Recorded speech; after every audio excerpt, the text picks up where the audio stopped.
La gestion de patrimoine immobilier, de manière très générale, c'est le pilotage stratégique et opérationnel des bâtiments et actifs d'une organisation. Le patrimoine immobilier n'est pas une fin en soi pour l'organisme, c'est plutôt un outil qui va lui servir à atteindre ses ambitions et à atteindre ses objectifs. C'est parce que la gestion de patrimoine immobilier fait appel à la fois à du stratégique et à de l'opérationnel qu'elle constitue une fonction centrale qui doit faire le lien entre plusieurs services. On peut notamment citer les services de direction, les services techniques, les services juridiques et autres services qui vont gérer l'occupation notamment des bâtiments. Dans ce contexte, le partage de l'information et la communication entre services constituent un enjeu majeur pour l'organisation.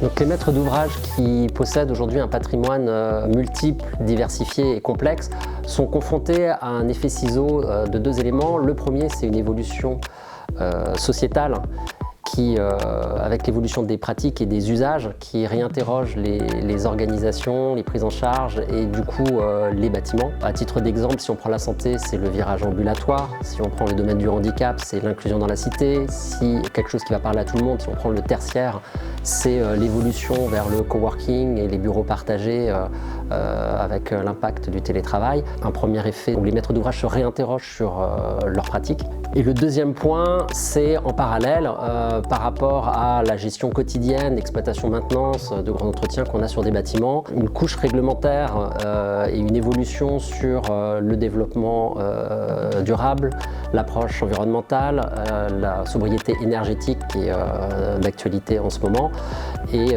également une couche de réglementation technique qui est de plus en plus poussée et pointue, qui là aussi oblige les maîtres d'ouvrage à re-questionner leur patrimoine et leur bâtiment.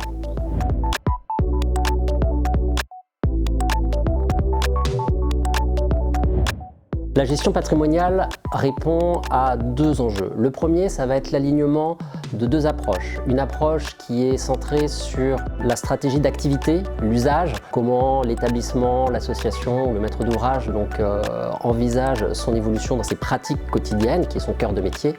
Et à côté de ça, une approche opérationnelle qui, elle, va être portée sur le bâtiment. C'est qu'est-ce que je fais de mes murs, de mes mètres carrés, est-ce que je suis propriétaire, est-ce que je suis locataire, comment je les fais évoluer, qu'est-ce que je cède, qu'est-ce que j'achète. L'enjeu de cette gestion patrimoniale, c'est vraiment d'aligner ces deux structures. Le deuxième enjeu principal, ça va être d'avoir une vision beaucoup plus large, mais réaliste. C'est-à-dire que dans la réflexion sur l'évolution des usages, il ne s'agit pas non plus d'imaginer et de rêver ce qui n'est pas possible, et donc de confronter cette vision stratégique à une réalité pratico-pratique, que ça soit en mètres carrés, en coût, en planning, en délai ou en gestion humaine.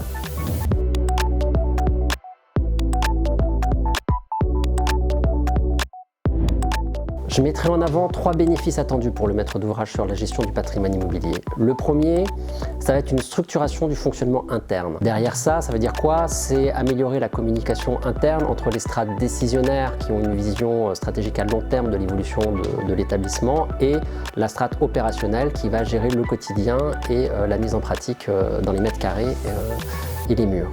Derrière ça, c'est aussi la mise en place de process, la mise en œuvre d'outils de reporting, de suivi, de planification et également l'organisation RH qui en découle. Le deuxième bénéfice qu'on pourrait mettre en avant, c'est l'écriture de la stratégie et un outil qui permet de la partager, que ce soit en interne ou en externe. En interne pour obtenir l'adhésion des collaborateurs et avoir du coup une force moteur de toutes les composantes, et en externe également obtenir l'adhésion des partenaires, qu'il s'agisse des financeurs, des tutelles, des partenaires associatifs externes ou autres. Le troisième bénéfice que je pourrais mettre en avant, c'est la planification à moyen et long terme des ressources. Quand je dis ressources, il s'agit de ressources financières en termes de capacité d'investissement, mais également des ressources bâtimentaires, des mètres carrés disponibles qu'il faudrait céder, acquérir, rénover, et enfin les ressources humaines pour mettre en œuvre cette stratégie.